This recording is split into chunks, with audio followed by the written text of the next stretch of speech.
This is Optimal Relationships Daily, episode 1587. How Goals and Intentions Help with Grief, Part 1, by Reid Peterson of griefrefuge.com. Hello, everybody. I am your host and narrator, Greg Audino, here with you as always to read from some of the very best content on the web that talks about relationships and relationship building. Now, if you've been here for a while, you know that we like to make space for all facets of relationships, and that includes the grief that comes when they end. We have some authors who write about grief in particular, one of which is Reid Peterson, whose work we will be featuring today, as we share this longer post from him that we will start today, but actually wrap up tomorrow. There's a lot to get through, so let's dive right in and start optimizing your life. How Goals and Intentions Help with Grief, Part 1, by Reid Peterson of griefrefuge.com. Most of the time in life, as well as in the act of doing and growing, it's helpful to have goals. Goals that help you track where you want to go and how you want to grow. Goals that are even called SMART goals, which is an acronym that stands for specific, measurable, attainable, realistic, and time-bound. Some people who coach others through grief may try to set goals, whether they are simple goals to make it through the day or SMART goals to help people recognize their obstacles, benchmarks, and track progress to see how far they've come along. There's nothing wrong with trying something like that, but many people impacted by grief say that SMART goals don't work so well. They feel so much pressure to move on too quickly. They also feel like their emotions are time-stamped, and after 6 months or so, they're in the wrong if they continue to feel sadness, depression, or despair. Have you set goals throughout your grief process? If your answer is no, please don't worry about any thought that you need to, or that you would be better off having goals to get through grief. If your answer is yes, what comes up for you in the efforts to attain success in meeting your goal? Does it feel comforting or supportive? Does it feel authentic or helpful? Grief is an all-encompassing experience, and if you set goals but don't achieve them, how will you treat yourself? Will you get down on yourself and add more hardship to your already difficult loss-related thoughts and feelings? Or will you let yourself off the hook, reevaluate, and set a new or simpler goal?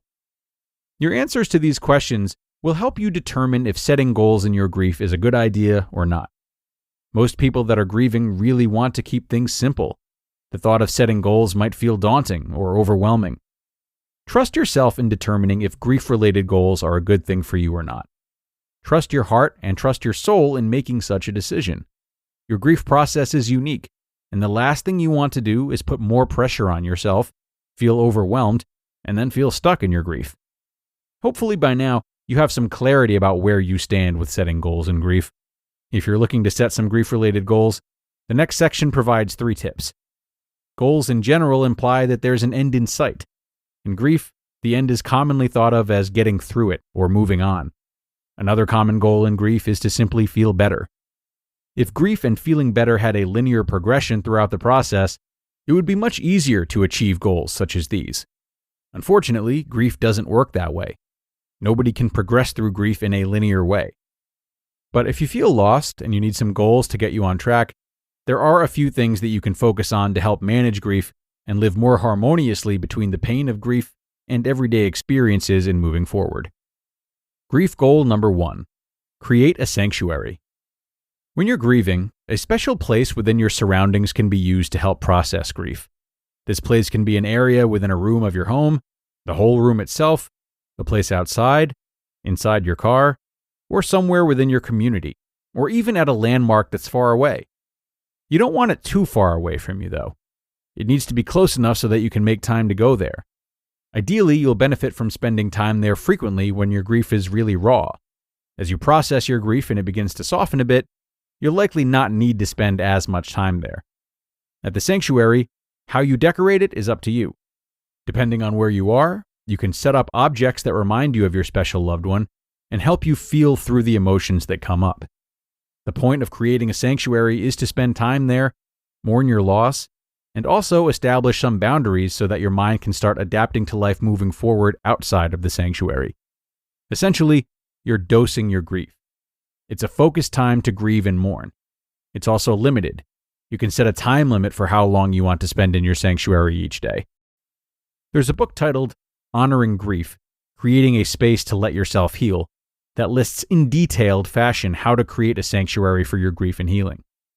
Within that sanctuary, there is sacred time to process grief. Outside of the sanctuary, life can continue. You can compartmentalize, and you don't have to suppress or ignore any waves of grief that hit you outside of the sanctuary. You can take a mental note to return to it at another time, or you can take a brief moment to let yourself feel what comes up. To be continued. You just listened to part 1 of the post titled, How Goals and Intentions Help with Grief, by Reid Peterson of griefrefuge.com. And thanks a lot to Reid for this first part of the post, and with a lot more great content to come tomorrow in the rest. I really enjoy how gentle Reid is when offering up the idea of goals when it comes to grief recovery. He really handled that beautifully as he invited us to reflect on not only the importance of goals, but also whether or not they're good for us in our time of grieving. Really, all of his content meets readers or listeners with the same sense of consideration, which is why we love having him as a contributing author here. And mind you, when we're talking about goals in grief, they don't have to be related to overcoming pain directly. They can be more about physical actions that help you get things back on track behaviorally. The goal of putting together a sanctuary is really great because it's more physical effort than feeling. The objective is about having that space and spending time there.